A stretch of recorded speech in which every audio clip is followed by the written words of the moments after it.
హైదరాబాద్ నగరవాసులను వరుస హత్యలు బెంబేలెత్తిస్తున్నాయి. భయభ్రాంతులకు గురి చేస్తున్నాయి. పట్టపగలే బరి తెగించి మరి హత్యలకు పాల్పడుతున్నారు దుండగులు. తాజాగా పాత బస్తీలో కామటిపుర పోలీస్ స్టేషన్ పరిధిలో ఓ దారుణ హత్య జరిగింది. పని ముగించుకుని ఇంటికి తిరిగి వెళుతున్న ఓ వ్యక్తిని అడ్డగించిన దుండగులు కత్తులతో పొడిచి హత్య చేశారు.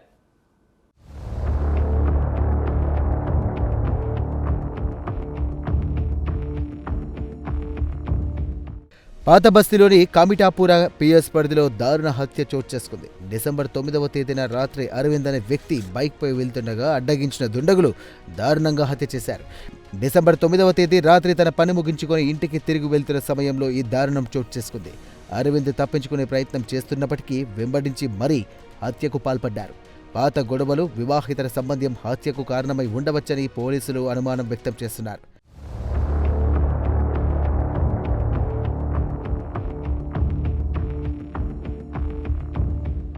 నంది ముస్లై గూడాకు చెందిన అరవింద్ భోస్లే అనే యువకుడు దౌద్ బౌలిలోని ఓ బియ్యం దుకాణంలో పనిచేస్తున్నాడు. డిసెంబర్ 9వ తేదీ రాత్రి 11 గంటల సమయంలో పని ముగించుకొని బైక్పై ఇంటికి వెళ్తున్నాడు. దేవిబాగ్ వద్దకు రాగానే గుర్తు తెలియని వ్యక్తులు అడ్డగించి కత్తులతో దాడి చేశారు.